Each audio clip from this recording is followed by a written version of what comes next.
словом до нас звернется национальная лидерка Беларуси Святлана Тихановская.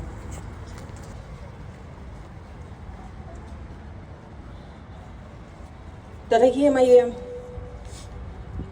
сябры, сяброўкі, беларусы і беларусачкі, конечно, вельмі цяжка прамаўляць пасля такіх эмацыйных словаў з ліста Вітольда Ашурка, першага палітвязня, які памёр за кратамі. І вельмі сумна ўсведамляць, што ягоная маці, якой Вітольд напісаў такі пяшчотны ліст, не пабачыла сына жывым. Алена Мироновна памерла год таму. І вельмі цяжка жыць з разуменнем таго, што за кратамі дагэтуль знаходзяцца тысячы палітзняволеных. І умовы іх атрымання нават пагоршыліся з моманту атрымання ліста ад Вітольда. Далёка не ўсім дазволена атрымліваць лісты і перадачы, і многія занесены ў спіс асабліва небяспечных. Іншых трымаюць у поўнай ізаляцыі ад знешняга свету, так званы рэжым інкамунікада. І гэта выпадак Александра Арановича, Віктора Бабарыкі, Максима Знака, Марыі Калеснікавай, Владимира Кнігі, Ігора Лосіка і Мікалая Статкевіча і майго мужа Сергея Тихановскага. І мы, іх родныя, іх блізкія, жывём у поўнай несвядомасці, ці жывыя яны ўвогуле. Я ўжо не ведаю, што адказваць маёй дачцы на пытанне, калі тата вернецца.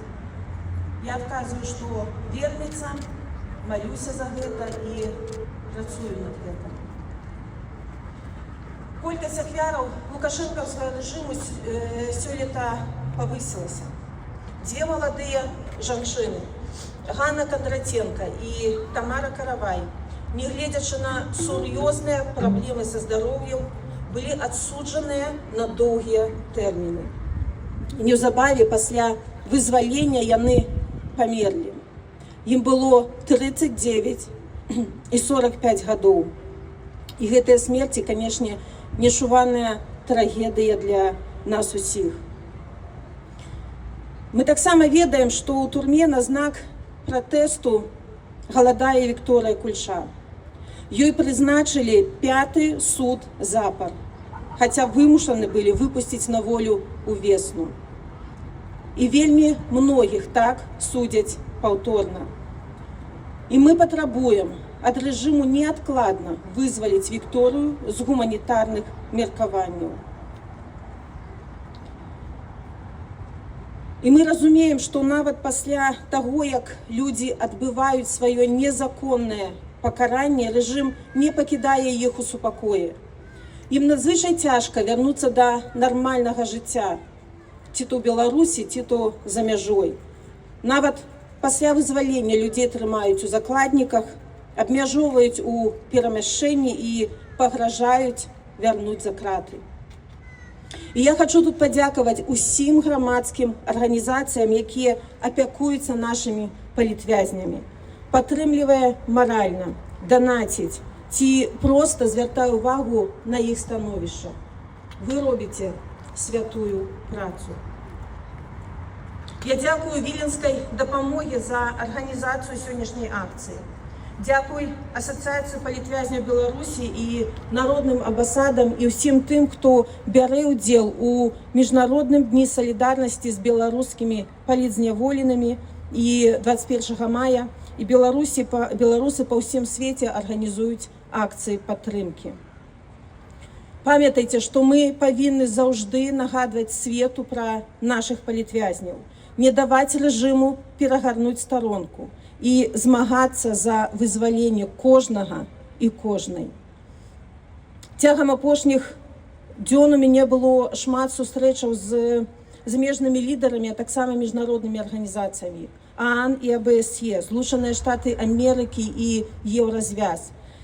І сярод іншага я папрасіла і прэзідэнта Макрона, і прадстаўнікоў адміністрацыі прэзідэнта Трампа, і Вярхоўнага камісара па правах чалавека Тюрка паспрыяць у вызваленні нашых палітвязняў. Я вельмі спадзяюся, што з гэтага будзе плён, бо пытанне палітвязняў – гэта перш за ўсё справа не палітычная, а гуманітарная.